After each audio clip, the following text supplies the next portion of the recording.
We're going to go ahead and get started because we did have a carryover from last Thursday on to today, so we can get through the budget report outs. First thing, you should have the rules for conferees and the committee rules laying on your desk. So if you have any questions, please get in touch with me. Next, are there any requests for any bill introductions this morning? All right, seeing none. We'll go ahead and move on to our budget report outs. And first, we're going to be starting with the budget report outs by Chairman Anderson from the Transportation and Public Safety Budget Committee. And I have first up the Emergency Medical Services Board. Chairman Anderson. All right, thank you, Mr. Chairman. We will flip to the Emergency Medical Services Board, starting with FY 2026. The agency requests a revised estimate of $3.2 million, all from special revenue funds and expenditures in FY 26. This is an increase of $45,672 above the FY 26 approved amount. The increase is attributable to increases for contractual services, replacement of radios and computer equipment, patient care equipment grants, distributions carried over into FY 26, and office and data processing supplies. These increases are partially offset by a reduction of $114,364 in salaries and wages for vacant positions. The revised estimate includes 14 FTE positions, which is unchanged from the FY 2026 approved number. The special committee concurs with the agency's revised estimate for 26, and the House Budget Committee concurs with the special committee's recommendation in FY 2026. Mr. Chairman, I can stand for questions in 26 or go to 27. Are there any questions for fiscal year 2026? Seeing none, move on to 2027. Thank you, Mr. Chairman. Moving on to FY 2027, the agency requests $3.2 million, all from special revenue funds and expenditures for FY 27. This is an increase of $15,603 above the FY 26 amount. This increase is attributable to increases in legal services, office and computer equipment, and office and data processing supplies. These increases are partially offset by a reduction of $102,807 in salaries and wages for unfilled positions. The special committee concurs with the agency request for FY 27, and the House Budget Committee concurs with the special committee's recommendation for FY 27. With that, I will stand for questions on FY 27. Committee, are there questions for Chairman Anderson? Seeing none, Chairman Anderson, I'd entertain a motion. I move the EMS board budgets for FY 26 and 27. Second. All right. We have a second by Representative Hoy. All those in favor of the motion say aye. Aye. Opposed? Motion passes. Chairman Anderson. All right, thank you, Mr. Chairman. We'll move to the State 911 Board. The agency requests a revised estimate of $43.1 million, including $2 million SGF and expenditures in FY 2026. This is a decrease of $22,806 below the FY 26 approved amount. The decrease is attributable to adjustments in salaries and wages expenditures. The revised estimate includes 14 FTE positions, which is unchanged from the 26th approved number. Special committee concurs with the agency's revised estimate in 26, and the House Budget Committee concurs with special committee's recommendation. And, Mr. Chairman, I'll stand for questions on 26. I'm not seeing any questions, so just move on to 27. Moving on to FY 27, the agency requests $42.5 million, all from special revenue funds and expenditures for FY 27. It's a decrease of $540,639 below the FY 26 approved amount. The decrease is primarily attributable to the reduction of $2 million SGF for removal of the one-time critical facility mapping grant funds and the lapsing of $12,571 excess budgeted benefits for a now-filled position. These decreases are partially offset by an increase of $1.5 million in contractual services associated with geographic information systems, imaging for updating maps. The estimate includes 14 FTE positions, which is unchanged from the 26 approved number. The special committee concurs with the agency's request for 27. The House Budget Committee concurs with the special committee's recommendation for FY 27 with one adjustment. Our committee did add the $2 million SGF for the one-time critical mapping grants. This was set out to be a 3-year plan, $2 million each year for the mapping. This is year number 2. Over 400 schools applied in year number 1. It was very successful. So this is one more step in covering the entire state to make our schools safer. With that, I'll stand for questions in FY 27. All right. Committee, are there any questions? Representative Hoy. Thank you, Mr. Chair. I'd just like to add a comment onto that 100% of the mapping applications for those grants were awarded by the deadline in December, and that more have come in since that deadline has passed. So there is still a need and a desire for schools to get this mapping. I really wish we'd be able to get that all funded one time so that all schools have access to this public safety component to add the GIS mapping. The schools haven't gotten their maps.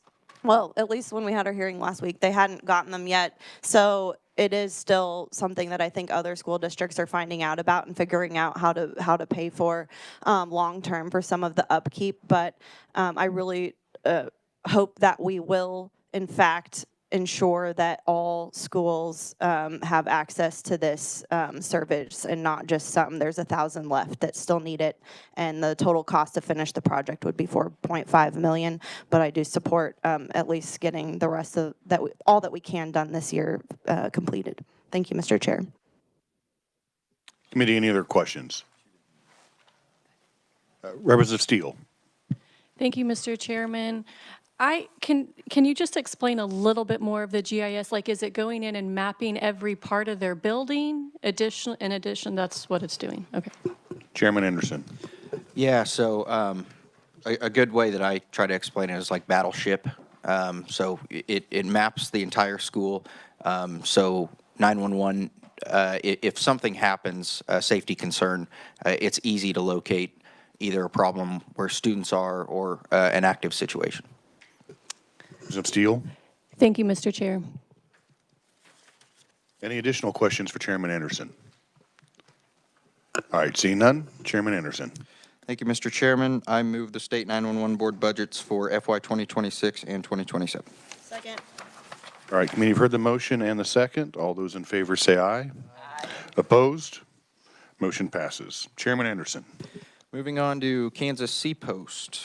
Starting with FY 2026, the agency requests a revised estimate of $1.2 million, all from special revenue funds and 7 FTE positions.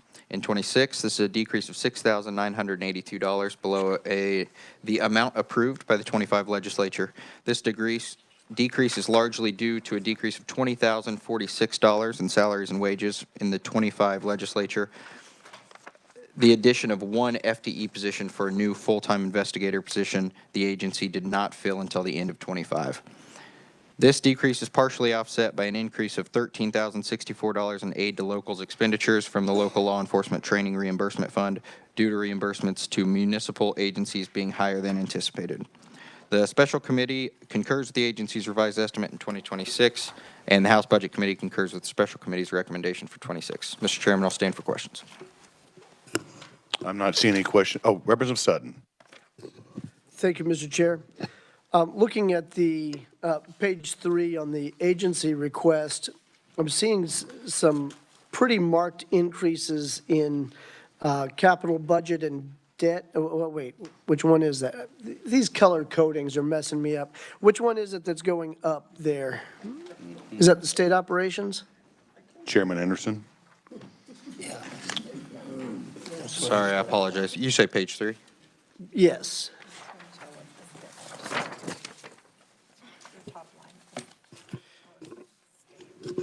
The one that starts out at about just under 600,000 in 18 and ends 27 somewhere around 1.1.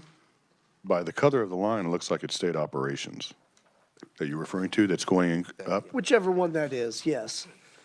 Color coding, who does that?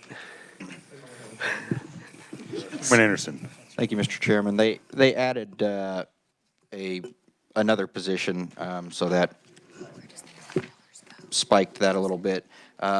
They also, their fund is depleting, and so we are looking at, they get their funding from docket fees, and so we are looking at potentially an increase in docket fees to help that out, because they will be in the red very shortly. Representative Sutton. Well, I'm just trying to see it reflected in the numbers down below, and I'm seeing it at 26, there we go. The 25 to 26 is where the big jump takes place, and it's in salaries and wages. That's a $200,000 increase. And that was one position? Chairman Anderson, That's correct. It was an investigator position. Representative Sutton. I've made flawed career decisions. All right. Thank you, Mr. Chair. Any other further questions in regards to fiscal year 2026? All right, seeing none, Chairman Anderson, you may move on to fiscal year 2027. Thank you, Mr. Chairman. Moving to FY 2027, the agency requests $1.2 million, all from special revenue funds, and 7 FTE positions for FY 27. This is an increase of $9,846 above the amount approved in FY 25. This increase is largely due to an increase of $13,604 in aid to locals expenditures due to an increase in reimbursements to municipal agencies, and an increase of $11,635 for increased expenditures across all categories. These increases were partially offset by a decrease of $15,393 in salaries and wages expenditures to better match FY26 expenditures. Special Committee concurs with the agency request in 27, and the House Budget Committee concurs with the Special Committee's recommendation. Mr. Chairman, I'll stand for questions on 27. All right, committee questions on fiscal year 2027. Seeing none, Chairman Anderson.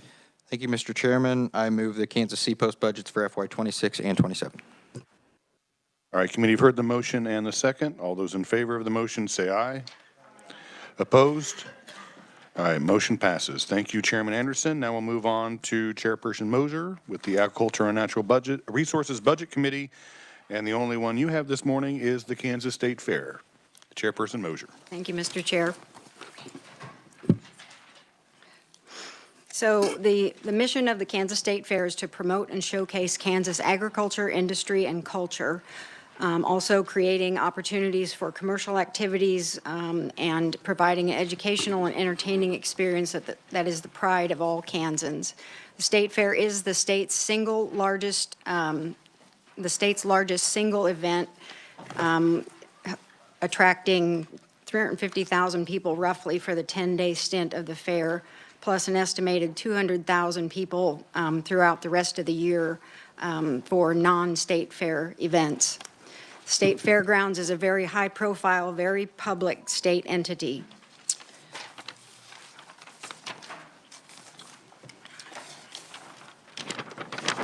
So if you look on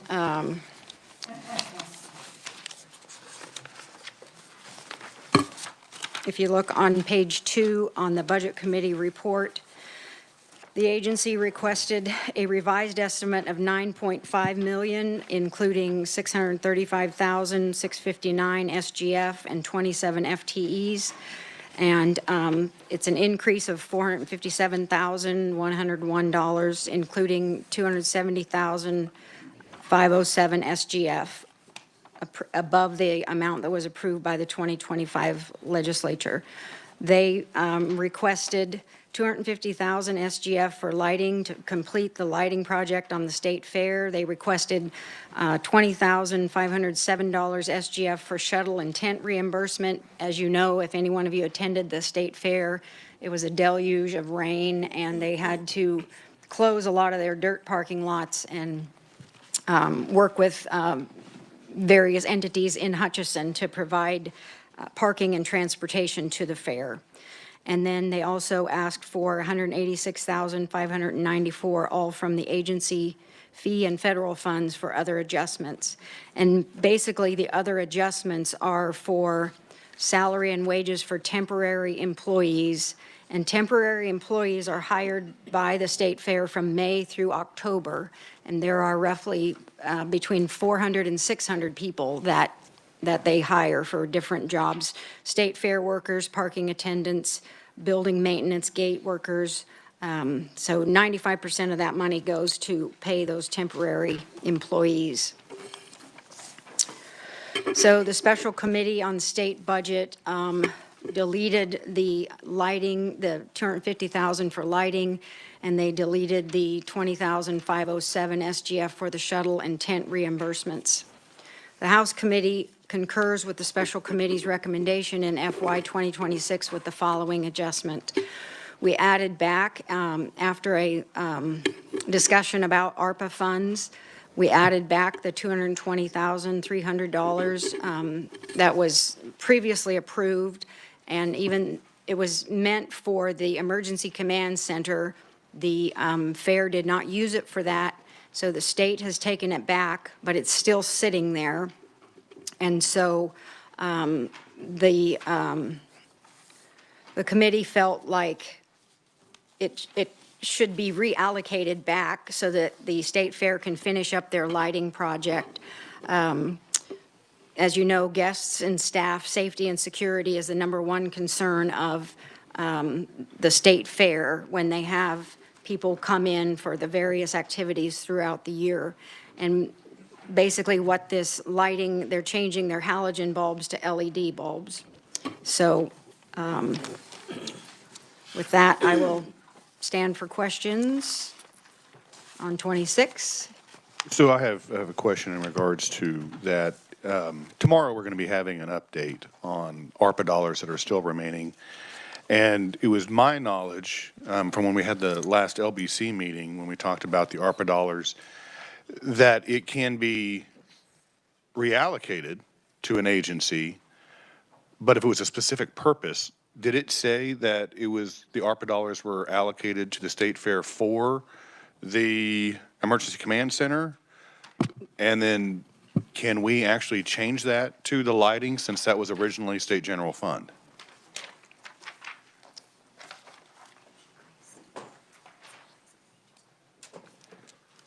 What we discussed yesterday,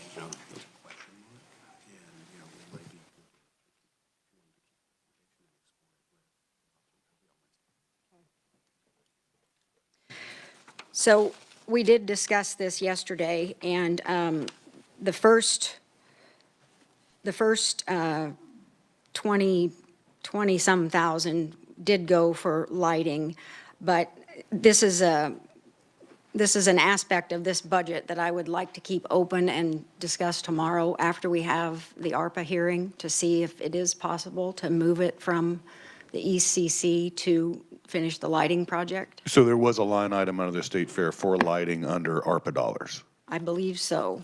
Okay, so then we can reallocate ARPA funds for that. Okay. Representative Estes. Thank you. I spend a whole lot of time at the fair every year, except for this year. But and when I'm there, I tend to get there early in the morning, and I'm one of the last people to leave at night because I'm volunteering at a booth. And I tell you, the lighting has made a wonderful difference on feeling safer, so I support that. I am curious, did they say why they did not follow through on the command center? Chairman Moser. Thank you, Mr. Chair.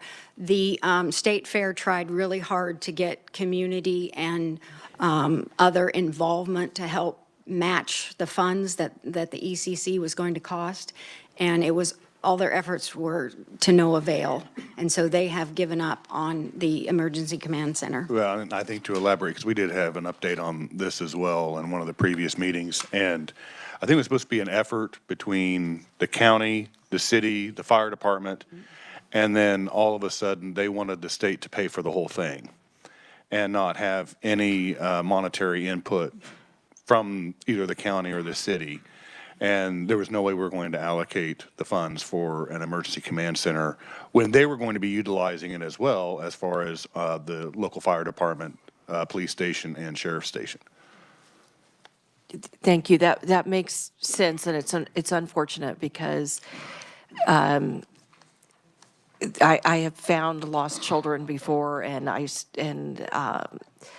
see how hard they work to keep all of us safe. So I guess it's too late for them to figure it out. That's unfortunate. Thank you. Representative Turk.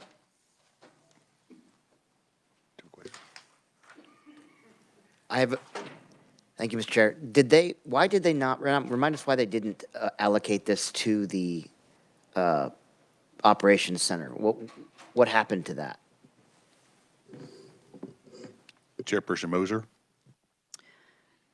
You mean what happened to the Emergency Command Center? Yeah, yes. What? Well, like the chair Just elaborate on just that. explained, it was supposed to be a joint effort between law enforcement, the county, and the city of Hutchinson, and everybody was going to benefit by having that. And those other entities did not want to give any money to that, even though they were going to be able to use that facility. And the legislature was not going to pay for the whole thing, even though State Fair requested it. And so it has since dissolved as a project right now in the State Fair's scheme of things. One follow-up, Mr. Chair. Representative Turk. Thank you. So what's the plan to fill that void? I mean, I'm not going to sit here and preach about basic security operations, but it's kind of a key role in security operations. If it's clearly important to them, then they have to have something that fills that void. What currently fills that void? Chairperson Mosier. Thank you, Mr. Chair. I believe there are places throughout the State Fair, but they're not all gathered up under one roof like the Emergency Command Center would happen. So it's a problem that security needs to be addressed, but at this point in time, all the players are not coming to the table. Representative Turk. Thank you, Mr. Chair. I apologize. I missed your last half. I was worried about my colleague over here, so I missed what you were saying. Thank you. Well, and I will say, over the years that we've handled the budget for the Kansas State Fair, there have been numerous other items that was supposed to be a collaboration or discussion either with the County of Reno or the City of Hutchinson, and namely with utility bills is one of them, where the City of Hutchinson takes the short time frame that they have the high utility bills and then schedule that over the year. And so they're paying for these high utility bills the entire year just because of that short window. So this isn't the only time that we've had something fall apart in regards to the Kansas State Fair and then also with local forms of government. Representative Amix. Thank you, Mr. Chairman. And just a question, was there any discussion, and maybe the chairman had said it, but any discussion about cost saving on any energy costs between LED and halogen lighting? Chairperson Mosier. Thank you, Mr. Chair. There was not, but the manager did tell me that, going from halogen to LED would, that's the plan, to replace the old halogen lights with the more efficient LEDs. Okay. Thank you, Mr. Chairman. Representative Ballard. All right. Thank you, Mr. Chairman. I know it's explanatory, but give me an example of 2 or 3 things that the Emergency Center really has to do, and if we don't have it, we could be liable. Chairperson Mosier. Thank you, Mr. Chair. Well, it would have to do with security on the state fairgrounds, 365, and then law enforcement was going to be able to use it to have your driver's licenses renewed there and all your vehicle inspections there, and then fire. I mean, that would be a local spot on the fairgrounds. The fairgrounds is 260 acres, and there are 70 buildings on the fairground. So if you can't picture what an acre is, it's like roughly like a football field. So 260 football fields put together and 70 buildings throughout. And the command center would be the hub for safety and security, plus, the other entities that would benefit from it, law enforcement, the city. And I have numbers of the financial impact just for the state fair in the surrounding area, and the hotel taxes and everything. The whole area, the whole county, benefits greatly from just the state fair. And so, If I may follow up on 1 minute, what if somebody? Representative Ballard. Thank you, Mr. Chair. What if someone had a stroke because it was just so hot out there and everything else? Were they supposed to arrange the emergency in order to go get them and help them? Chairperson Mosier. thank you, Mr. Chair. They do have that ability. I'm not certain of where all of those services are located on the fairgrounds, but the main impetus for this emergency command center is to get all of those things under one roof. Okay, thank you. Thank you, Mr. Chairman. Any further questions for Chairperson Mosier? Oh, Representative Estes. Just It's more of a follow-up to the previous representative. The command center, if I remember correctly, it also included like fairs and those type of events are considered more of a target these days. So it also coordinates a high level of security during the fair and prevention of tragedies. Any other questions? All right, seeing none, Chairperson Mosher, you may move on to 2027.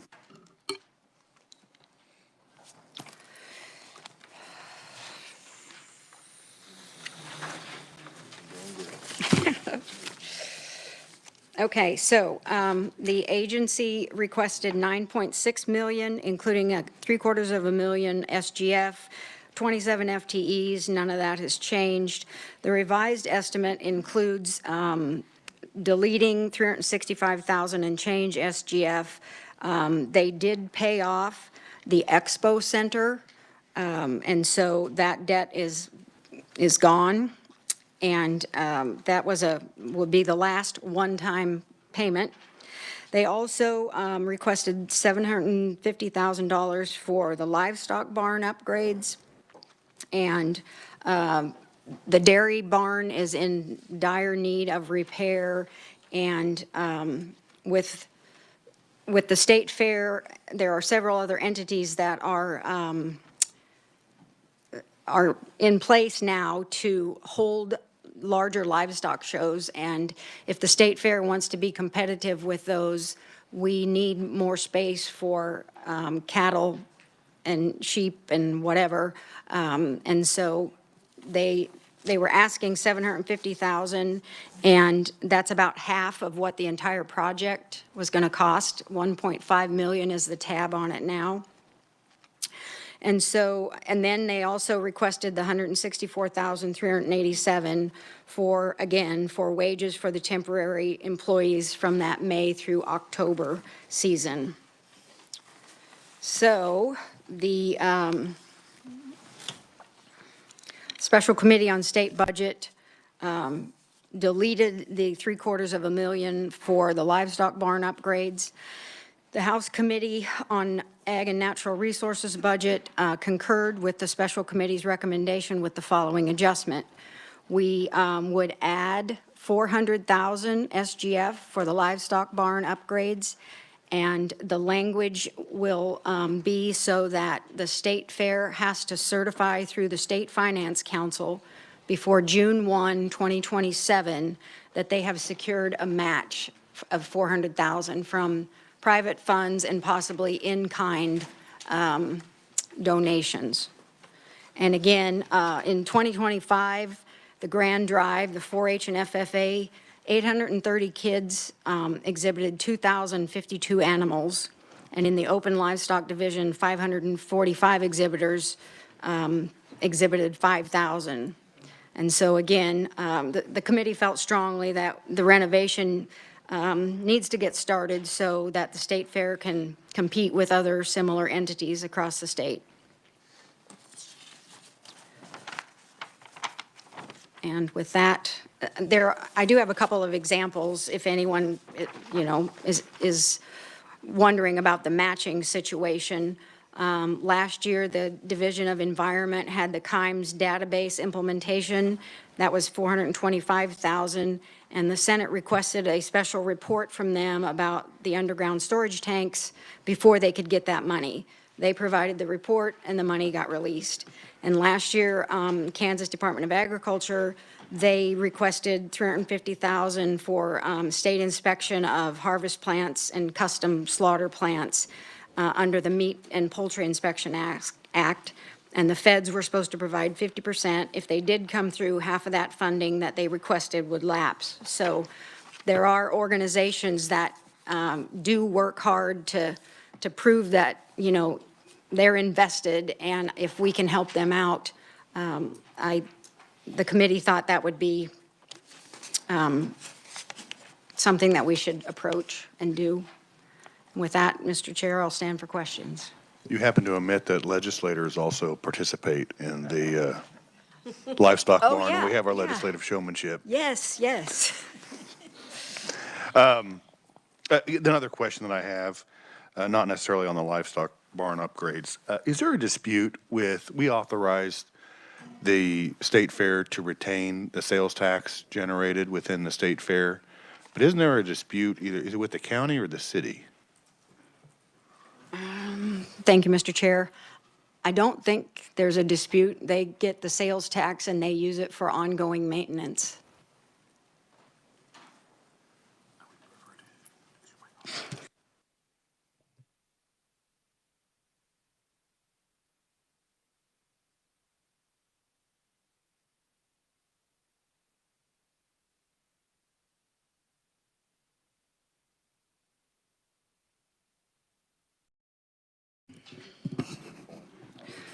Chairperson Mosier? Thank you, Mr. Chair. So it's not really a dispute, but there's a question about some of the activities that go on during, on the fairgrounds throughout the year, and like a car auction and the taxes from that, you know, that's all in statute where that has to go. And so I don't know who. No.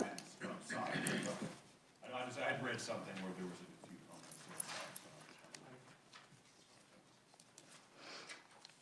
that. Any other questions for Chairperson? Thank you, Mr. Chairman. So I was just curious on the 400,000, did they indicate where the other, so you said it's a $1.5 million project, which they're going to have to raise, right? Chairperson Mosier? Thank you, Mr. Chair. Yes, that is correct. Representative Hoffman? So did they talk about whether they have the ability to raise that plus the 400,000? Well, I mean, it wouldn't be the whole 1.5, but the difference, I guess, between the 400,000 would be like 1 million, 1.1 million. Thank you, Mr. Chair.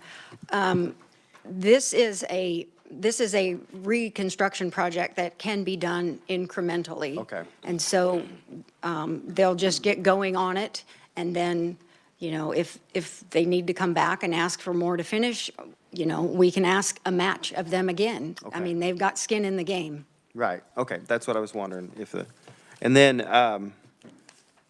I guess on the 164,000 for in agency fee funds, it looks like that was for, people, excuse me, that worked, was it part-time?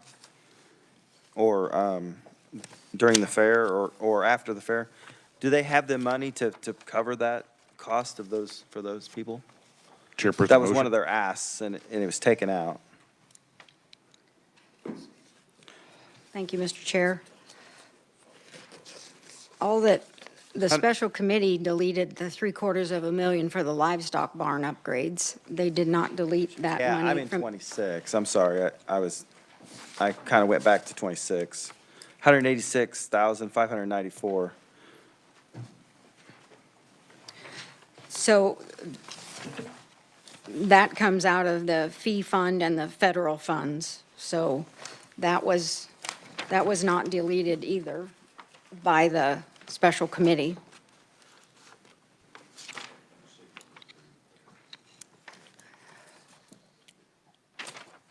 I'm sorry, yes, you're right, it wasn't deleted.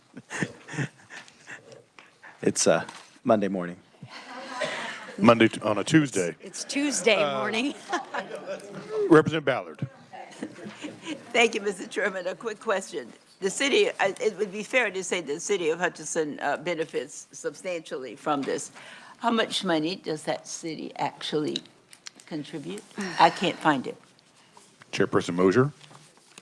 Thank you, Mr. Chair. I can share these graphs with you. In 2024, there were 8,500 hotel room nights created. 106 million was the economic impact on the local economy from the 2024 fair.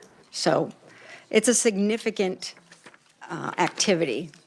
Representative Ballard. Okay. I'm sorry, maybe I didn't ask you correctly. I want to know, how much do they contribute to the fair as a result of all that they're benefiting? Chairperson Mosier. Thank you, Mr. Chair. I'm not sure of that, but there's never been anything come through committee that says the city of Hutchinson has given $500,000 to the fair for any reason. That's my answer. I answered that question because if you're benefiting a lot and everyone else is giving, and you have a problem with emergency, you're benefiting from a lot of those people that are actually staying in your hotels and eating and all those other things. That's why I'm asking. Thank you, Mr. Chair. Representative Helgerson. In previous years, the city of Hutchinson and the county have said they have contributed in-kind contributions, police, fire, et cetera. It used to, I don't remember if the fire station is still there, but it used to sit on the corner. And that was always their argument, and it's gone back for several years. And that's why when we talked about the training facility or the law enforcement facility, they said we contribute the land and other things to the facility. And that's why it kind of bogged down, I think. Any further discussion on fiscal year 2027? Seeing none, Chairperson Mosier, I'd entertain a motion. I move that the Appropriations Committee approve the proposed budget of the Kansas State Fair as acceptable for 2026 and 27 fiscal years as presented.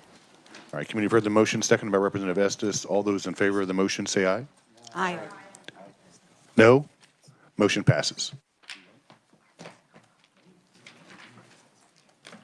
And the ARPA dollars are going to be on hold until we have a clarification of that, as we discussed earlier. All right, thank you, Chairperson Mosier. We'll go ahead and move on to the budget report outs for Chairman Bueller with the Social Services Budget Committee. And I believe you're starting with the Kansas Board of Mortuary Arts. Chairman Bueller. Thank you, Mr. Chair. Excuse me. Okay, I won't get into detail on the summary of what they do, but essentially the board regulates embalmers, funeral directors, assistant funeral directors, apprentice embalmers, crematory operators, funeral establishments, branch funeral establishments, and crematory. So that's what they do. This is a three-person biennial agency where fees haven't increased since 2022. The agency is entirely fee-funded, and 10% of their revenue goes to SGF.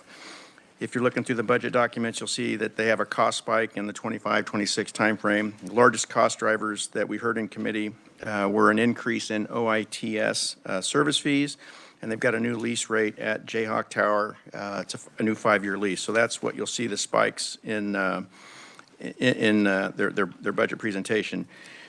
Additionally, when you look out to 2027, when we get there, they will have salary increases due to the pay plan that were omitted for biennial agencies in the FY25 budget. So with that kind of covering what the agency does, if you look at their FY26 budget, the agency is requesting $358,865 again for those 3 FTEs in FY26. This is equivalent to the amount that was approved by us in 2025. And they don't have any supplemental requests, nor is there any SGF reappropriation. So given that, the Special Committee on the State Budget concurred with the agency's revised estimate for FY26. When we got it in the Social Services Budget Committee, we also concurred with that recommendation for FY26. And with that, I would stand for questions or move to FY27. I'm not seeing any questions, so you can move on to 27. All right, thank you, Mr. Chair. So, as I kind of alluded to in the overview, the agency is requesting $364,354 for the same 3 FTEs in FY27. This is the increase, the 5211, attributable to the implementation of the 2025 legislative pay plan, which was omitted from the biennial agencies in FY 2027. So, the Special Committee on State Budget concurred with that agency request for FY 2027. As did the House Committee on Social Services Budget. And with that, I would stand for questions. Committee, any questions for Chairman Bueller? Seeing none, Chairman Bueller, I'd entertain a motion. Thank you, Mr. Chairman. I move the Social Services Budget Committee recommendations for the Kansas State Board of Mortuary Arts budget for fiscal years 2026 and 2027. All right, committee, you've heard the motion, the second by Representative Mosier. All those in favor of the motion say aye. Opposed? Motion passes. All right, Chairman Bueller, I believe it's the Healthcare Stabilization Fund for the Board of Governors. Thank you, Mr. Chair. So as we heard in committee, this is the 50th anniversary of the Healthcare Stabilization Fund. It was created when healthcare liability insurance was hard to get. In our state, all physicians must participate.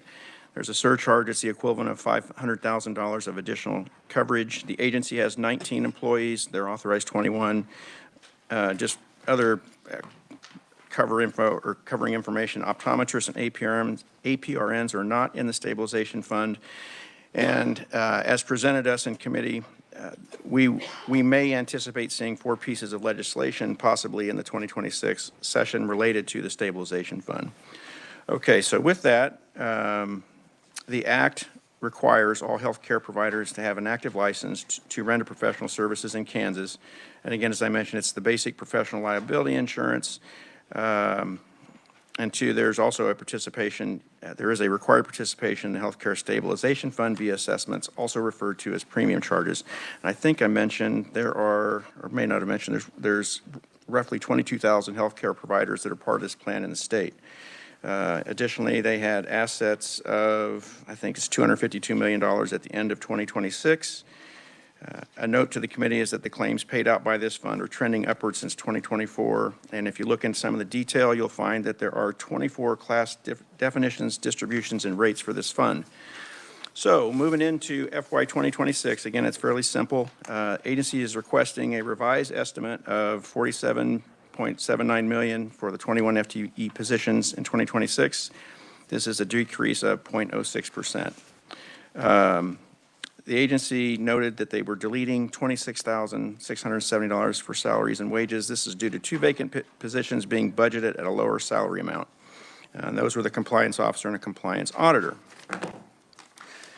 The Special Committee on the State Budget concurred with that agency request for FY 2026. And when we heard this in committee last week, the House Social Services Budget Committee also concurs with the Special Committee's recommendation for FY 26. And with that, I will stand for questions on 26.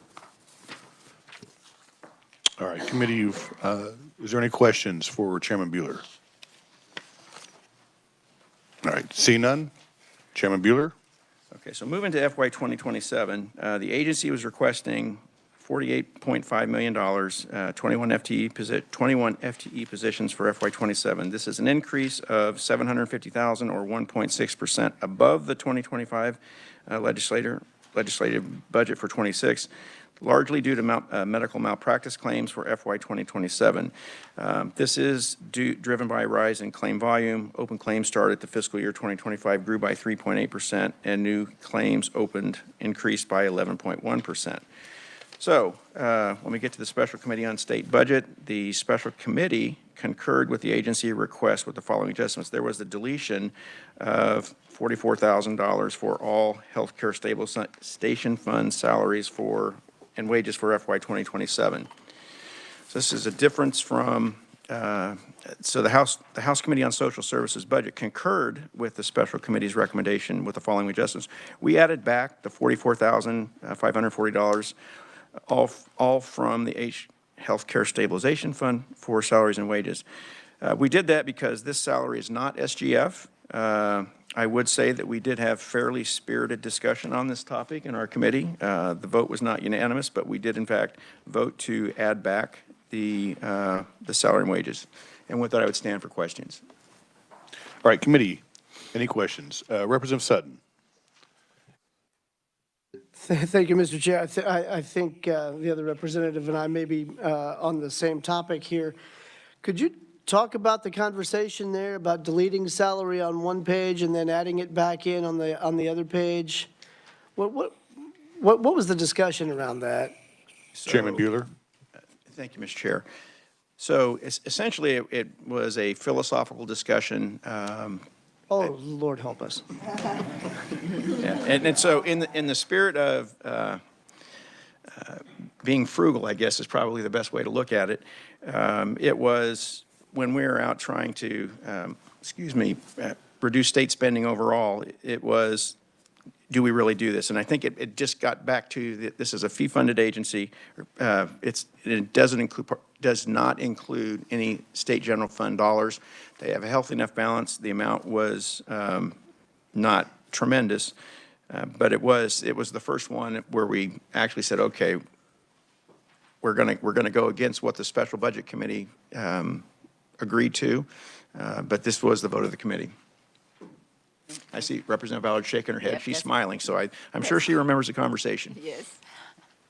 Well, the other thing to kind of keep in mind is that when we're looking at fiscal year 2026, by the time the budget is going to be signed by the governor, passed by the legislature and signed by the governor, we only have a couple months left of the year. There's really, unless it's a dire need to add an FTE in fiscal year 2026, it probably can be carried over and then discussed in 2027. Yes, Representative Sutton. Thank you, Mr. Chair. And I agree with that 100%, and I have no problem with going against what the other budget committee had to say. But the fact that it's fee-funded isn't a cause in my mind.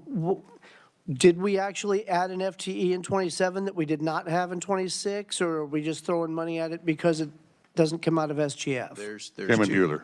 Yeah, thank you, Mr. Chair. There was two vacant positions, and if you go back to the note on, let me back up.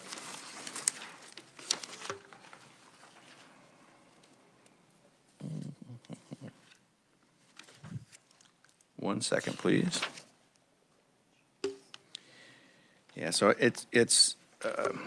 there's an intent to fill all the two positions, but also if you go back to 2026, you'll see the note, due to two vacant positions being budgeted at a lower salary amount than originally approved by the 2025 legislature.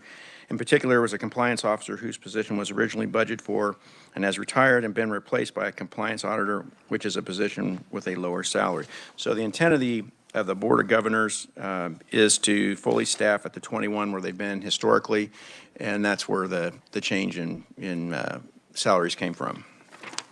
Representative Sutton. All right, this is a small amount and it's fee-funded. I don't want to really run down a rabbit hole here, but they filled the position at a lower amount than they had expected, they had budgeted for. That's great. Love to see it. Don't see it very often. But then we turn around and increase the funding for salaries the next year. What's going on here? Beyond that, I don't Chairman have any Bueller? additional fidelity. I can get that information for you if you need, but I would agree it's probably a rabbit hole. Thank you, Mr. Chair. Representative Rogers.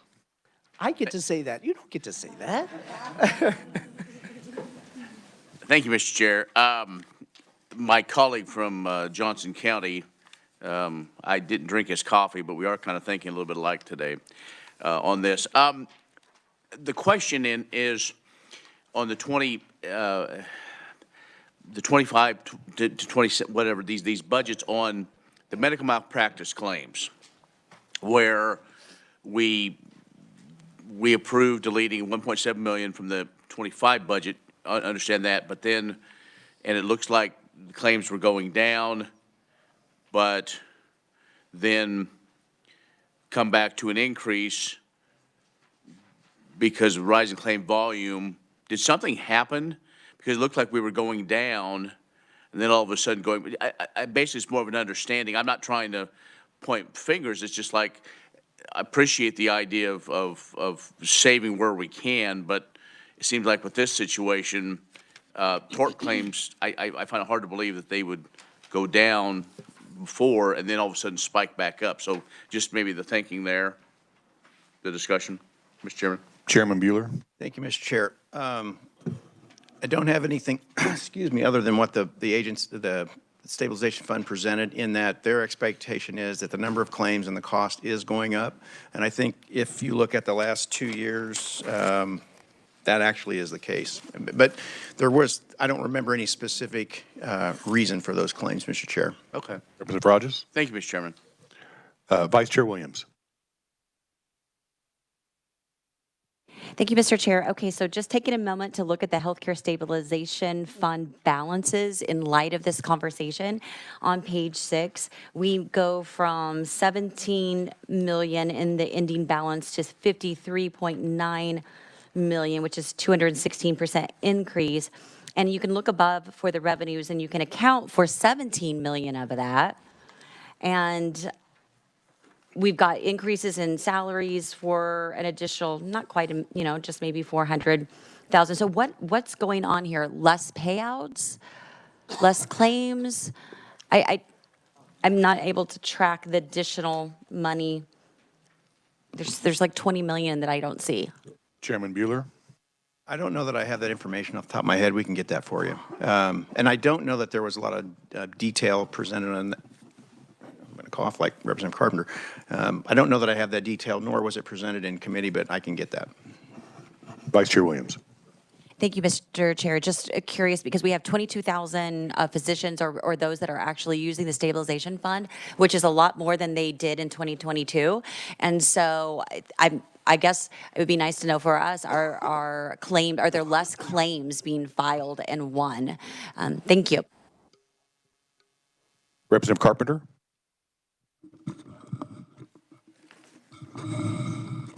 Thank you, Mr. Chairman. It is just a fact that as inflation goes on and all this kind of stuff, all these lawsuits are costing more and more money. It's just that simple. And there's a lot of angst about what we do about that to keep the stabilization fund solvent. And there's also talk about changing the way we do. You know, we had a talk last week about the pooled money investment board. They have a lot of their money invested in long-term securities, which don't return as much money. And there's a lot of talk from the Board of Governors about changing that up where it would generate more income. But the fact of the matter is the liability is going up as people sue more and the litigation costs more. So that's some of that. Chairman Bueller? Yeah, thank you, Mr. Chair. I found some of what I was looking for. So maybe to answer Representative Williams' questions, so here's just some conclusions from the presentation we had. It says the fund's results in 2024 were mixed. Payment activity was high. Lost performance on active providers was worse than expected, particularly on defense costs. Lost performance on inactive providers was better than expected. Investment results were better than 2023. The transfer of the availability plan was very high. Relative rate inadequacy for hospitals remains high at 31%, although down from the peak 2 years ago. There are 4 areas of concern to us. Overall rate inadequacy is creeping up. Rate inadequacy for the hospitals remains very high. Investment returns continue to be lackluster, and payments from the fund to the availability plan have occurred for 7 consecutive years. So that's, I don't know that it's just more than anecdotal information, but that kind of is the background in terms of what and how the budget was presented based on that information. Thank you, Mr. Chair. Any further questions for Chairman Bueller? All right, seeing none, Chairman Bueller, I'd entertain a motion.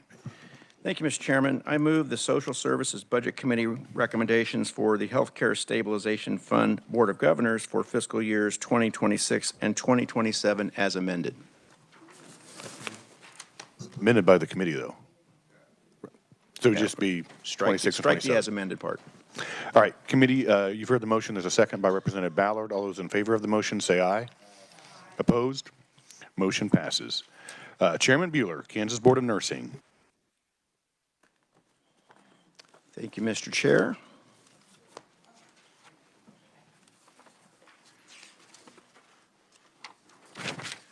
Okay, the Board of Nursing, created in 1913, does regulate the practice of nursing by maintaining everything that you can read on the front page of the executive summary. Again, this is a fee-funded agency with 27 FTEs. Like some of the other ones we've talked about, 10% of the revenues from fees goes to SGF. There have been no changes in FTEs since 2018. And when we had the budget presentation, the cost drivers that were mentioned for FY26 and 27 are increasing benefit costs.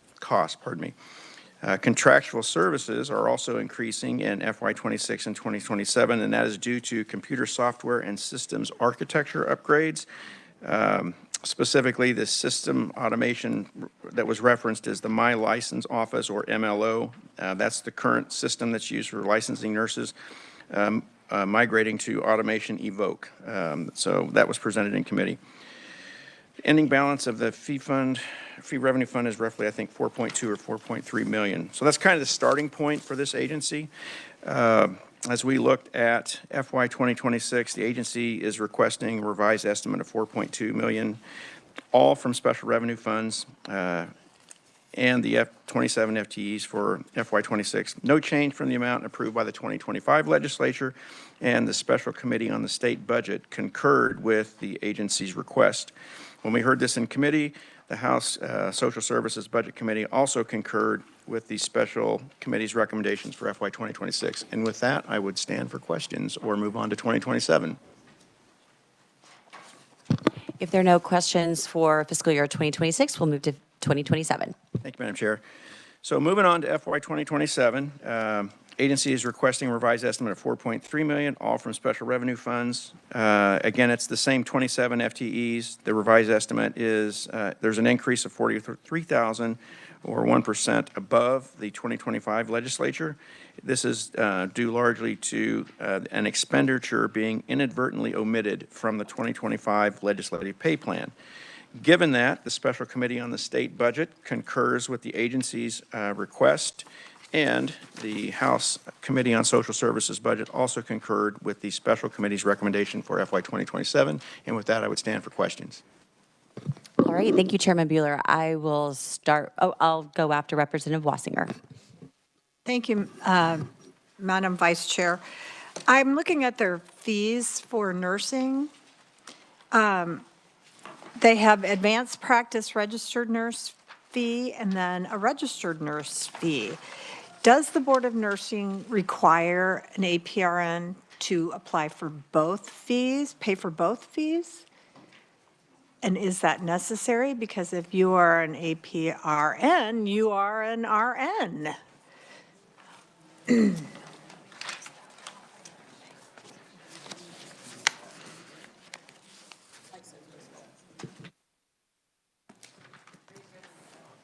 So the short answer is yes, they require you to be licensed for both.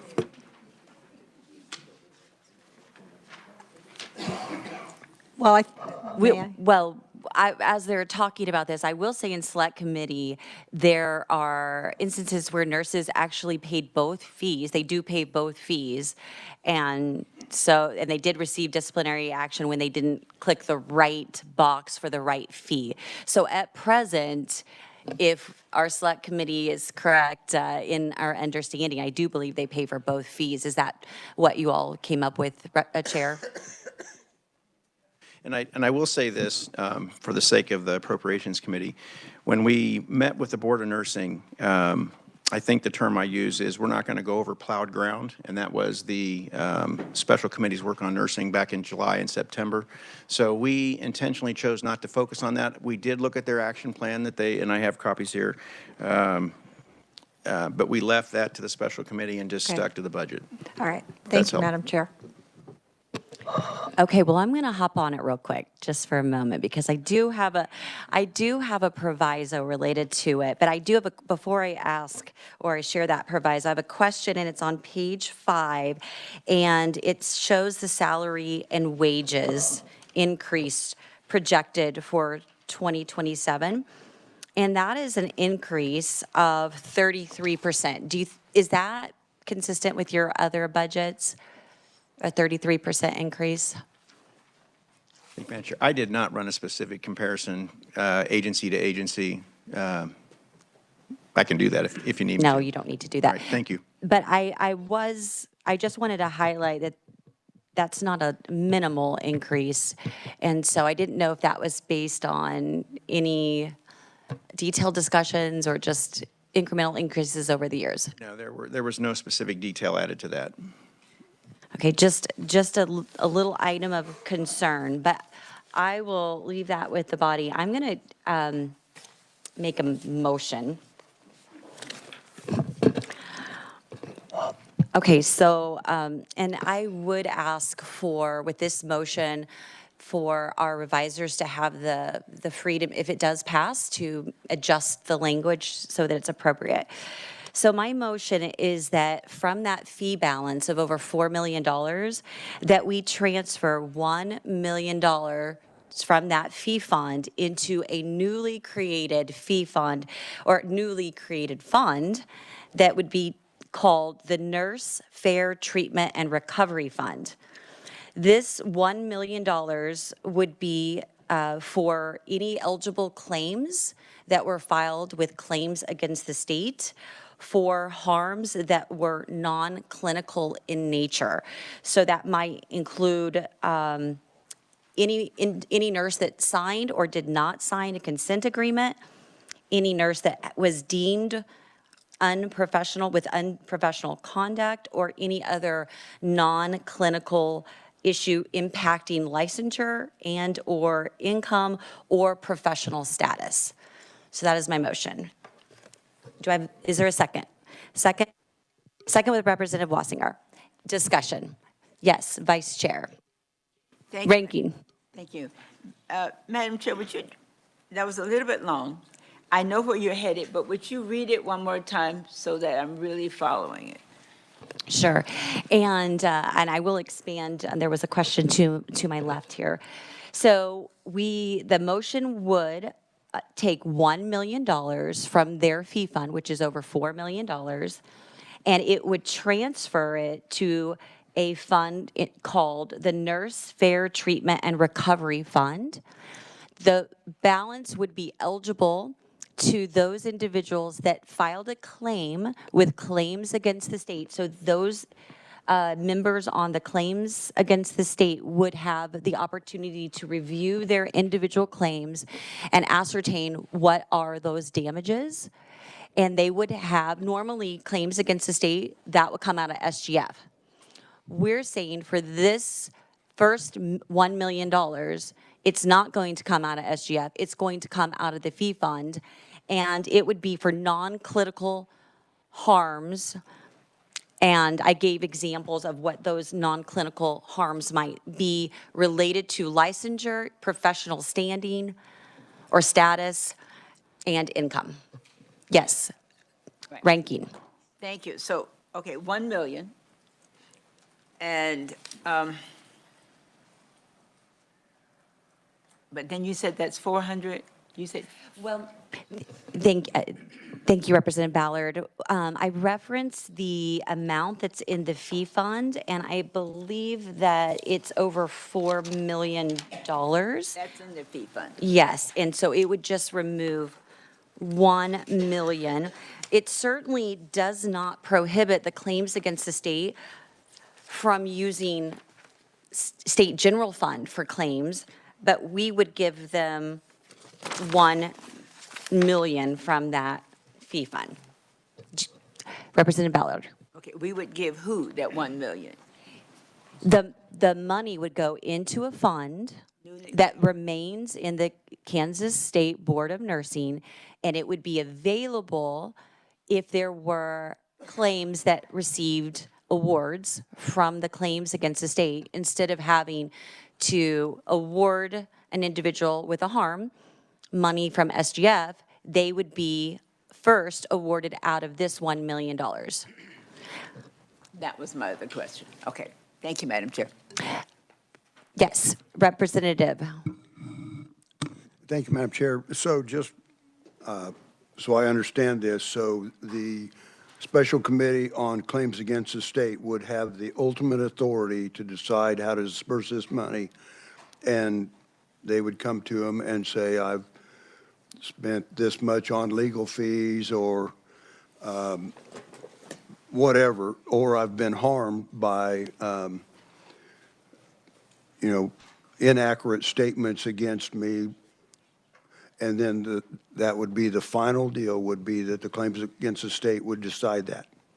Okay, so the claims against the state, they would make their recommendation to this committee, and then we would review it, and we would make the final approval and say, we are going to approve X number of dollars to SGF like we do for corrections, and we'll approve $250,000 that they recommended from this fund. So it would come to us first? Yes.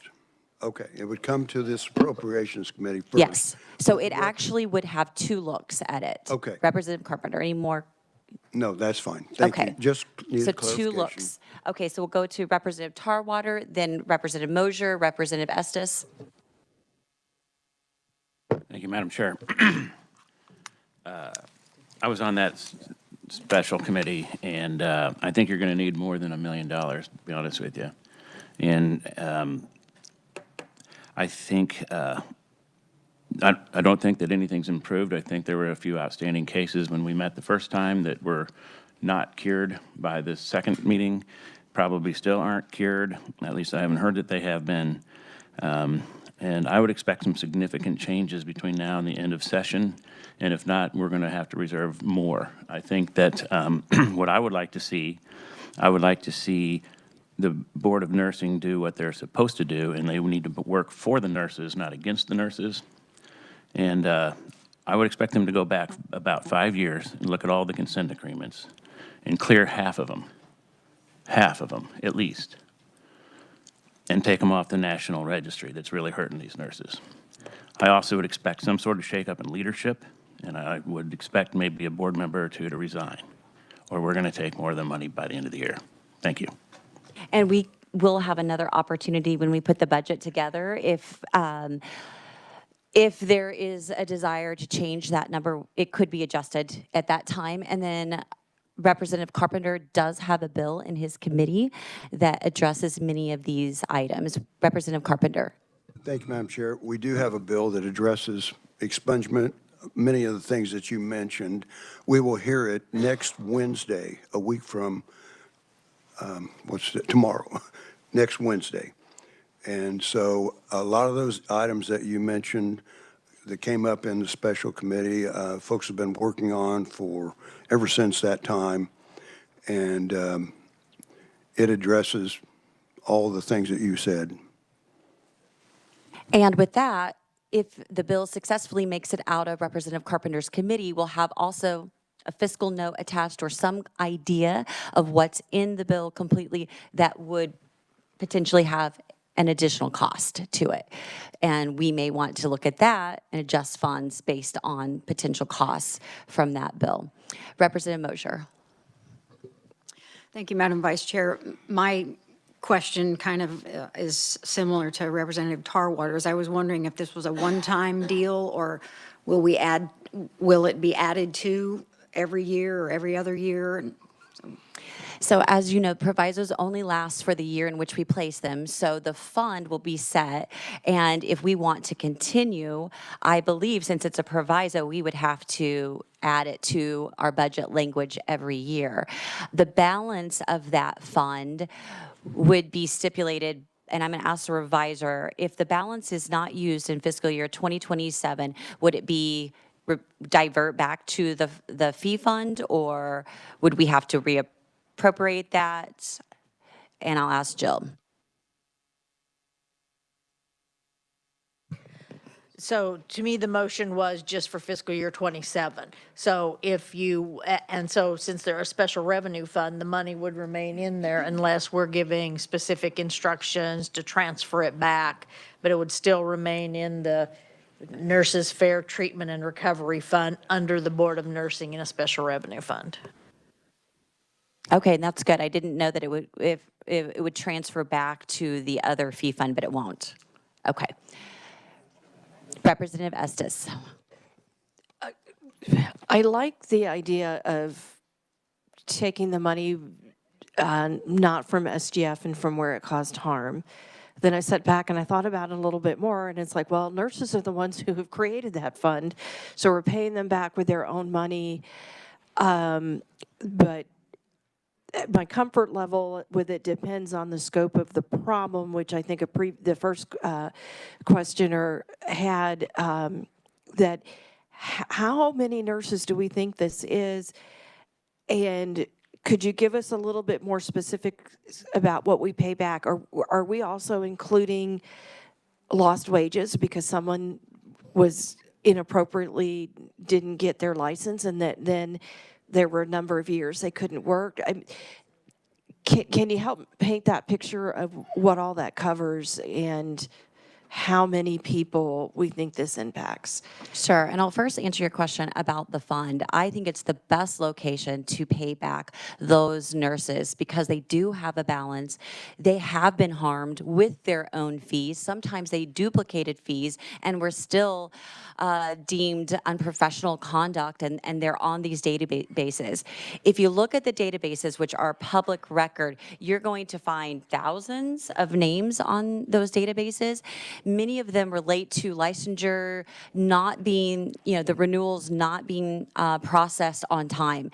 And so I believe that the bill that is in Representative Carpenter's committee actually gives a grace period, like the veterinarians and other occupations have a grace period. You don't just deem them unprofessional. In terms of cost and numbers, we had a full slate of individuals that came forward to the select committee. We had more people that contacted not just us from the select committee, but Representative Pickert, Representative Carpenter. We were flooded with individuals, even representatives from our own body who have spouses or daughters or sons that are nurses that have been negatively impacted. So that's significant to have that many people. The number I can't give you, but in terms of the cost, if you just even look at one individual who accidentally clicked RN twice instead of RN and APRN, therefore she lost her license when she tried to give a prescription to someone, it showed that she wasn't licensed and therefore she lost her liability insurance. She has to pay for her own liability insurance. She lost her health care provider. So one major health insurance company will no longer let its patients go to this person. They lost a significant part of their income forever. And so in terms of what is the amount is going to be determined by the claims against the state. We don't have to determine that here in this committee. We're just in good faith going to say, we're going to give you $1 million of your fee funds for those individuals that have a legitimate claim. And I'm going to turn it back to you. Representative Estes. I'm not arguing the harm because the harm's been very clear and very egregious. I just need to get a handle on the scope of what we could be looking at. And also, since the nurses do pay into the fund, I also want to be sure that taking $1 million out of the fund is not going to be more of an impact than that fund can have. I think it's probably not, but I'd like to know for sure. So thank you. Representative Rogers. Thank you, Mr. Chairman. Interesting discussion. I serve on the claims against the state. So let's maybe quit kind of throwing all this stuff around. As claims against the state, we gather bipartisan, bicameral, and we listen to stories like this. And the last one we had in December, I believe we had two or three claims of situations like this that were brought up, and I know we're going to have some more. And regardless of whether it's nursing or if it's somebody else that got backed into because they were at the prison visiting somebody and they got hit by a state vehicle. They come before us, we have that discussion. Once we decide if we're going to do something with that claim, like Department of Corrections, then we determine that money will come out of the DOC budget or SGF. And many of us, we're not going to spend SGF. I mean, look at the last 3 years of how limited money we have. We're not giving away everything. We're hardly giving away anything. You got to really prove it. This situation, that's why I understand the idea. I think it's good, but I also think that's going to create another little niche, because as that committee changes, will staff remember, oh, by the way, on these claims, we have this pool of money. Instead, if it's already there, this as a claim against a state, when we compile that, we can say those monies, if we award $100, $300,000, that would come out of that. I would agree, $1 million is not going to cover it. So that's probably a broader discussion, but also more than nursing, more than other things. I mean, I know we're focusing on nursing right now. I don't necessarily know if it's necessary to split that off because it's still that all in that general unless somehow we're limited. And I don't believe we can, we can determine, because once the claims against the state gets complete, then we present to this committee for approval and discussion. Then it goes on to the broader committee of the whole. So there are several stops. Many of us remember how many years did we discuss the trunk of cash or the dare antlers. And so, but Don't bring that up I'm again. sorry. Yeah. Are they in your office? So I guess I don't want to talk about, I mean, I won't necessarily oppose doing this, but I think it's going to be a bigger issue. And I think based on Representative Carpenter's bill, if that gets going, I think then probably other reforms, and we may look at other things too. My concern is, if we do this, what's the unintended consequence? Will other agencies then all of a sudden start, not many years ago we swept a lot of fees. Will people start thinking we're going to do that again for whatever reason? Do we do that for all these other fee-funded agencies? And to create this pool of reparations or harm or whatever, I don't know. But anyway, I just wanted to give you a little insight of the claims against the state and the process. And we get reams and reams of paper and people come before the committee and testify or give their, we hear from citizens on their concerns. So just wanted you to be aware of that, Mr. Chairman. Thank you. Representative Ballard. Thank you, Mr. Chairman, and thank you for that explanation as well. That's why I asked, my first question was the 1 million fee and what that was for. I was at that hearing as well, and I understand the scope of the problem. And I think we need to address it, and maybe that bill would do just that. I just want to make sure that we're addressing the problem and we're not tacking on punitive damage. And it seems like in many ways, we can fix the problem, but we shouldn't be really going after the nursing department. That's all I'm worried about. Let's fix the problem so that the things that happen to the people we heard is being addressed, because some really suffered a lot as a result of that. And I said that at the time, and I still maintain that. But let's not tack punitive measures onto this. Let's just address the problem. Thank you, Mr. Chair. Representative Steele. Thank you, Mr. Chair. I really feel like we're going to have to adjust the 1 million and go higher, as well as I also am a nurse and have been reached out by several people, not only my constituents, but other people across the state with the issue. But I do want to make sure that the Board of Nursing, in order to cover what they're doing or to pay for the excess, that if you look at their fee schedule on page 8, a lot of their things are not at the statutory limit. And it would be a shame if they came in and increased these to statutory limits to pay for the mistakes that they themselves have been causing against nurses. And so I just want to make sure that they're not going to turn around, make nurses have to pay a lot more money to cover their mistakes in this fee fund. Representative Hoy. Thank you, Mr. Chair. I think I heard this correctly. I just want to restate back on the motion, because originally I heard that it was for anyone with harms not in a clinical nature that filed a claim with claims against the state. But just to clarify, it's if they filed a claim against the state and received an award from claims against the state.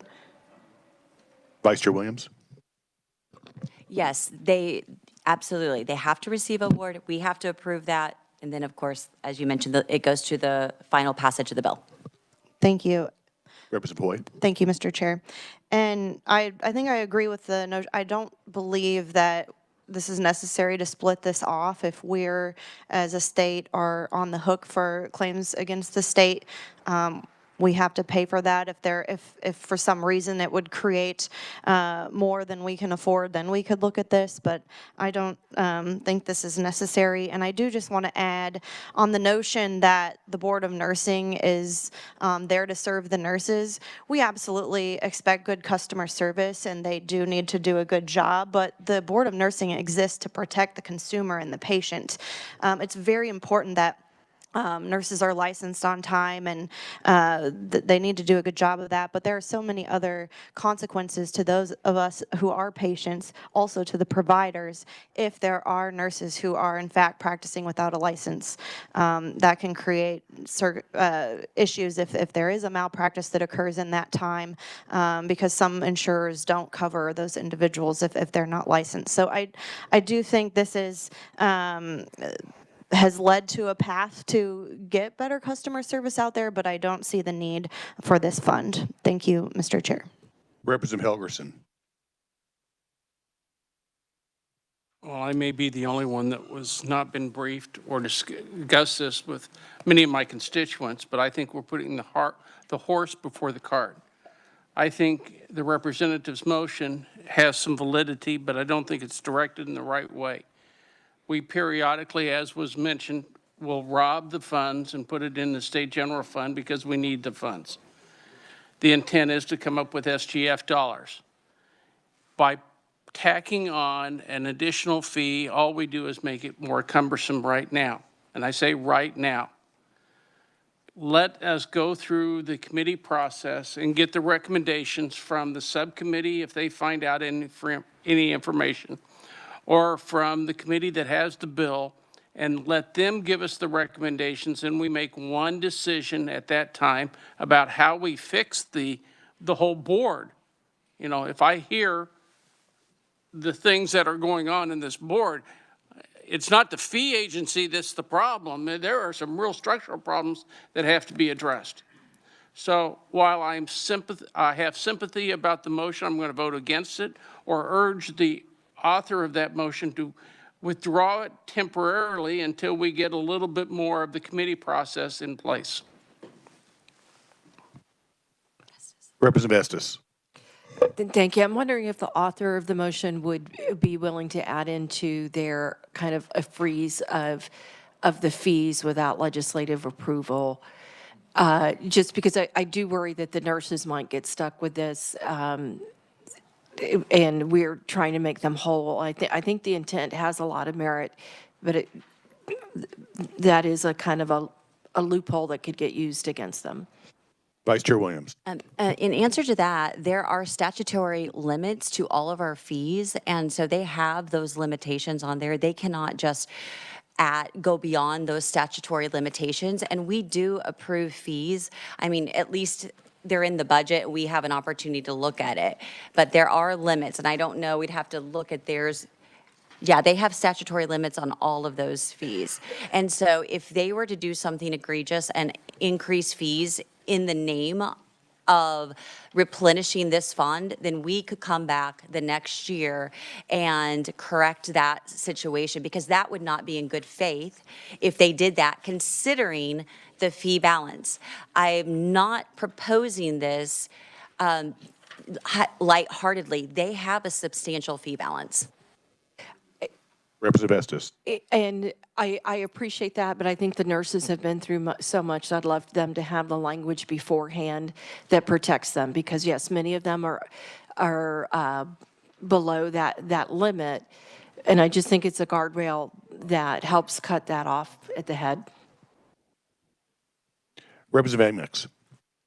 Thank you, Mr. Chair. And I appreciate the motion that the vice chair brings up, but I think that truth of the matter is as my colleague from Sedgwick County said, maybe it's a little too early in the process. Maybe we ought to let the committee, other committees play out and look at the whole thing before we make this. We're going to have the opportunity to be able to add this motion back in at any time if we really wanted to set the fund. So I'm saying we might be better off in waiting at this time. So anyway. The only thing I would add to that is, whether this passes or fails, whatever the case may be, it can always be brought back up. If it would pass and would be affixed to the Board of Nursing budget, That would also give Chairman Bueller or also Chairman Carpenter time for the bill itself. And then you could have a, informational hearing on it in social services budget. And then it can be changed, discussed when we actually put the budget together in the middle of February. And I'm not saying that this would, if it passes, it would be a placeholder, but it would be able to be discussed at a later date. Everything is able to be discussed at a later date. It's not finite if it goes on today. I just want to make that comment. Representative Sutton. Thank you, Mr. Chair. And while I wouldn't be opposed to the language freezing any licensing fee increases to backfill the fund, I would note, though, that any of those increases, though statutorily available to them in some cases, would have to come through Rules and Regulations Committee as well. So while JCAR may not be able to stop those increases, the legislature would get a very early heads up that that's something that's being proposed and would be able to take steps accordingly in plenty of time. So thank you, Mr. Chair. Any further discussion on the motion?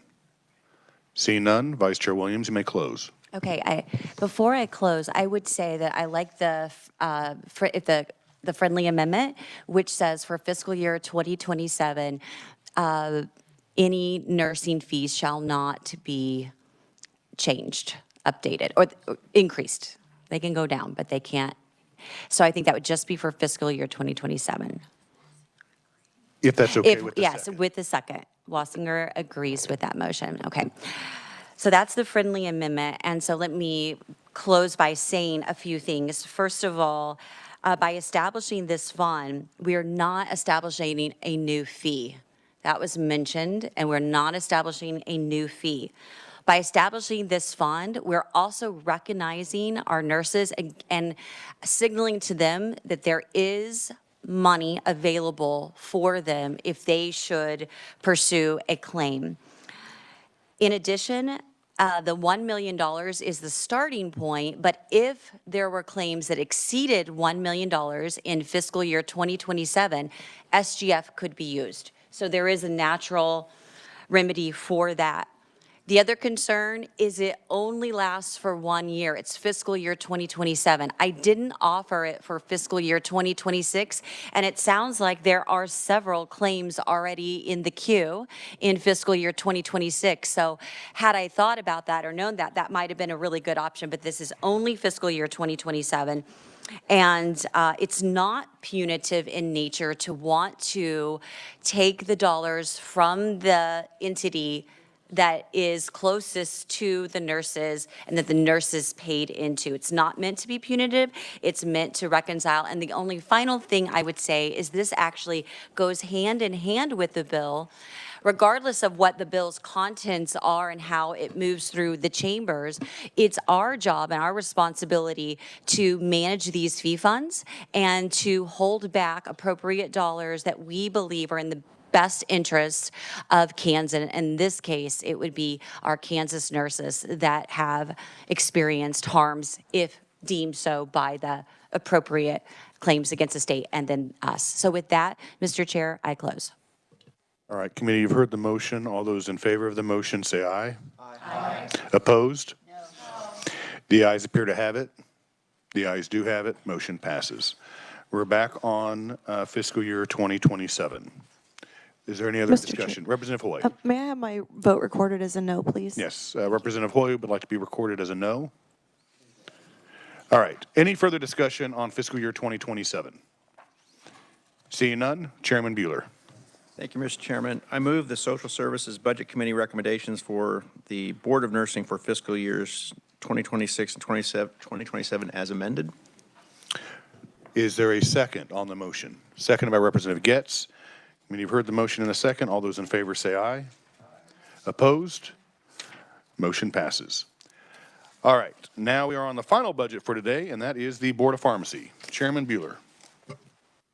Thank you, Mr. Chair.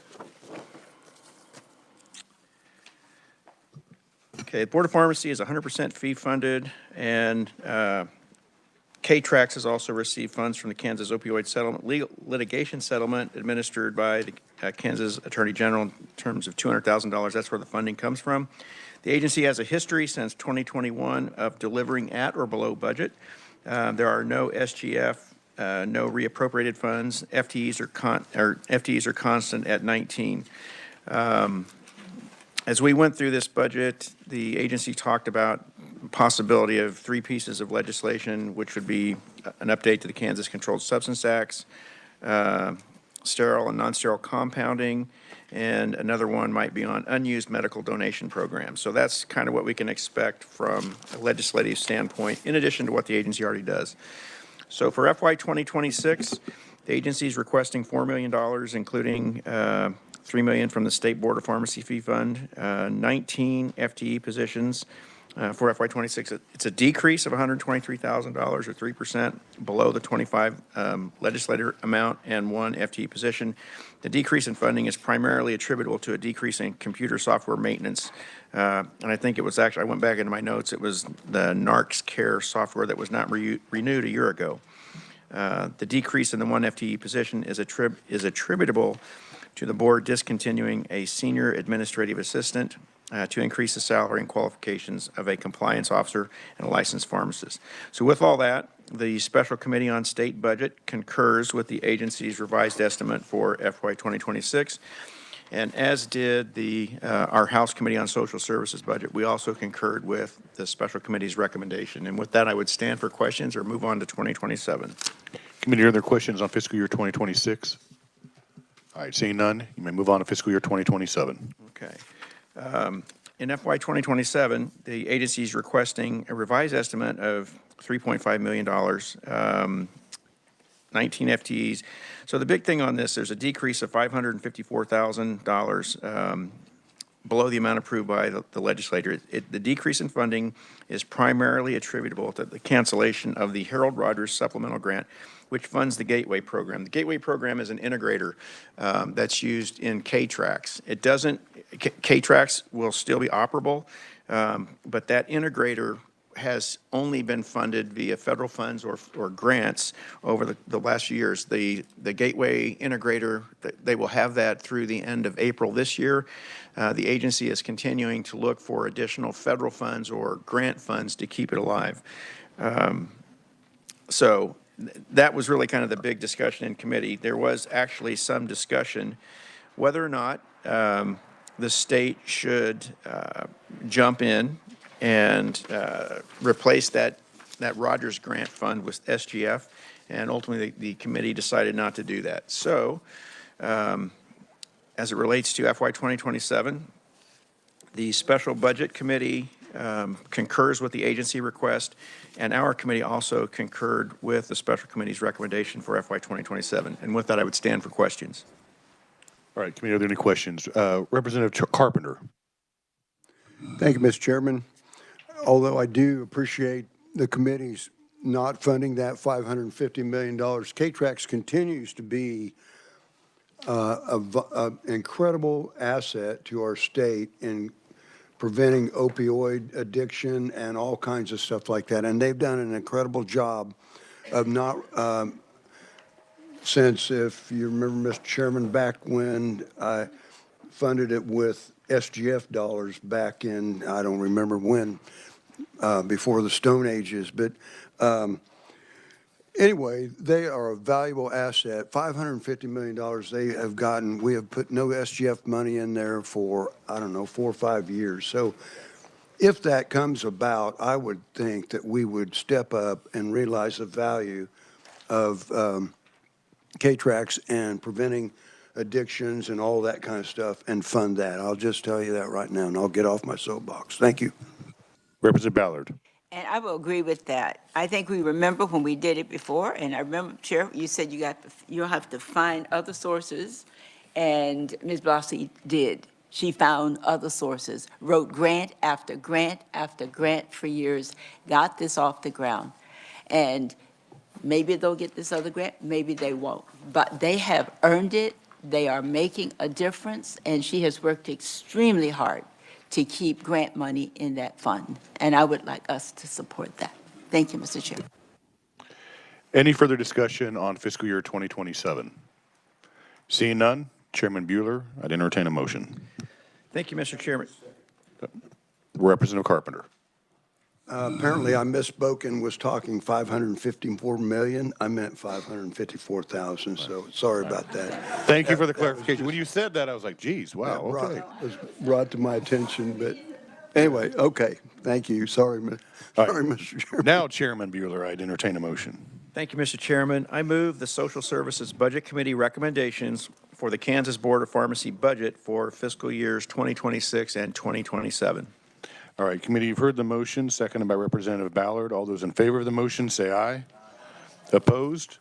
All right, motion passes. All right, that is all of the work that we have for today, committee. Tomorrow, we do have, as I mentioned before, we have the update on the ARPA expenditures. We also going to have a briefing from the Midwest Higher Education Compact, and then we have budget report outs by Chairpersons Wassinger and Turk. So until tomorrow morning at 9 a.m., we are adjourned.